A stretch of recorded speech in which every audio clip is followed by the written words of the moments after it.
মই ভাবোঁ যে যাতে ধিংকাণ্ড যিটো ঘটিছে ধিংকাণ্ডৰ যি ধৰ্ষণকাৰী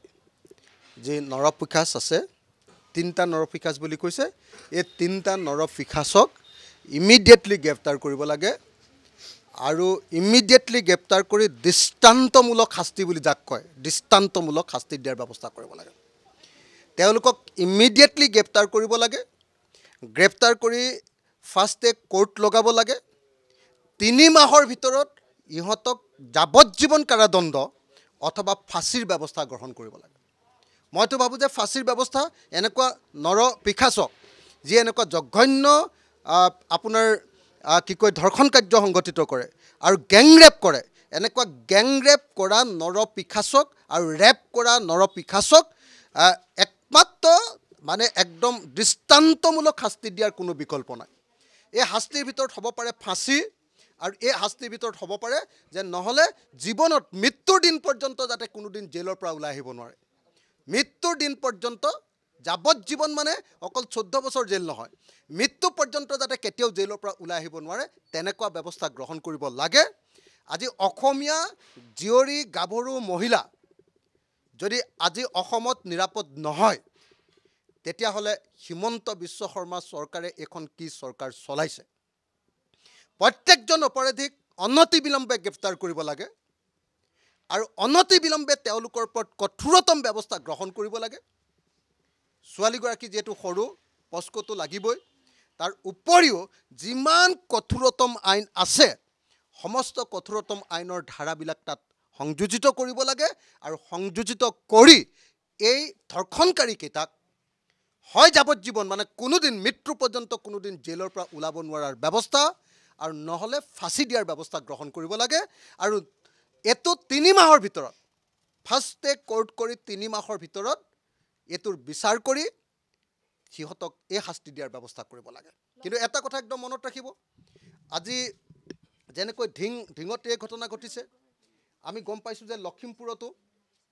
লখিমপুৰতো এনেকুৱা ধৰণৰ ধৰ্ষণৰ কাণ্ড এটা নে এনেকুৱা শাৰীৰিক শ্লীলতাহানিৰ ঘটনা এটা ঘটিছে সেই লখিমপুৰৰ ঘটনাটোকো নিন্দা কৰাই নহয় তেওঁলোককো একেই ফাঁসিৰ ব্যৱস্থা অথবা যাৱজ্জীৱন কাৰাদণ্ড আৰু যাৱজ্জীৱন কাৰাদণ্ড মানে মৃত্যু নোহোৱা পৰ্যন্ত তাৰ পৰা ওলাই আহিব নোৱাৰাৰ ব্যৱস্থা কৰিবলৈ দিব লাগে এটো কৰিব লাগে কিন্তু একেটা সময়তে এটা কথা মনত ৰাখিব লাগিব এখন চৰকাৰে তো কৈছিলে যে জাতি মাটি ভেটি ৰক্ষা কৰিবলৈ তেওঁলোক আহিছে মুখ্যমন্ত্ৰীয়ে ক'লে যে যোৱা 2 মাহত 22 গৰাকী মহিলাক অসমত ধৰ্ষণ কৰিছে নহলে বা হত্যা কৰিছে অসমৰ মুখ্যমন্ত্ৰীয়ে আজি 2 দিনৰ আগত ক'লে যদি অসমৰ মহিলাসকলক যদি নিৰাপত্তা দিব নোৱাৰে এখন কিহৰ চৰকাৰ গৃহ বিভাগ ব্যৰ্থ হৈছে নে নাই এখন কিহৰ জাতি মাটি ভেটি ৰক্ষাৰ চৰকাৰ অসমৰ মহিলাসকলক যদি নিৰাপত্তা দিব নোৱাৰে খিলঞ্জীয়া মহিলাসকলক যদি নিৰাপত্তা দিব নোৱাৰে অসমৰ মহিলাসকলক যদি নিৰাপত্তা দিব নোৱাৰে তেতিয়াহ'লে এখন থকা চৰকাৰ থকা আৰু নথকাৰ কোনো পাৰ্থক্য নাই এই চৰকাৰ ব্যৰ্থ হৈছে গৃহ বিভাগ ব্যৰ্থ হৈছে আৰু সেইকাৰণে কালি অসম বিধানসভাত আমি এই ব্যৰ্থতাৰ কাৰণে গৃহমন্ত্ৰীক পদত্যাগ কৰিবলৈ কাৰণে দাবী উত্থাপন কৰিছো আৰু এটা কথা আপোনালোকে লক্ষ্য কৰিছে চাগে আপোনালোকে গৃহ বিভাগটো কি চলিছে চাওক যি সময়ত অসমৰ মুখ্যমন্ত্ৰীয়ে ক'লে যে আঠুকাঢ়ি ক্ষমা বিচৰাটো কোনো অপৰাধ নহয় সেই সময়ত জিপি সিঙে ক'লে যে এনেকৈ কোনেও ৰাজহুৱাকৈ আঠুকাঢ়িবলৈ কাকো বাধ্য কৰিব নোৱাৰে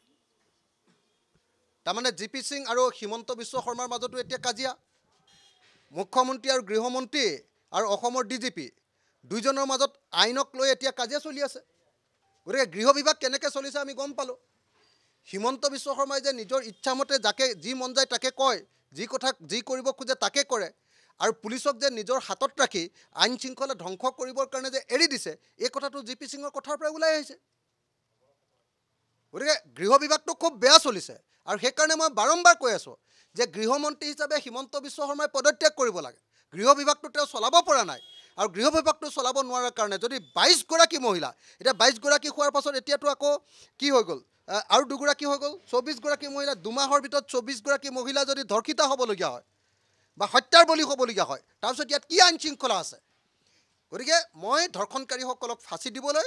নহলে যাৱজ্জীৱন কাৰাদণ্ড দিবলৈ আৰু ইয়াৰ বিৰুদ্ধে সমগ্ৰ ৰাইজক প্ৰতিবাদ সাব্যস্ত কৰিবৰ কাৰণে আৰু সজাগ হ'বৰ কাৰণে আহ্বান জনাইছোঁ আৰু সমগ্ৰ মহিলাসকলক সমগ্ৰ নাৰী সমাজক ইয়াৰ বিৰুদ্ধে প্ৰতিবাদ সাব্যস্ত কৰিবৰ কাৰণে আহ্বান জনাইছোঁ যিকোনো খবৰৰ বাবে যোগাযোগ কৰক 7099017330 অথবা 7099017990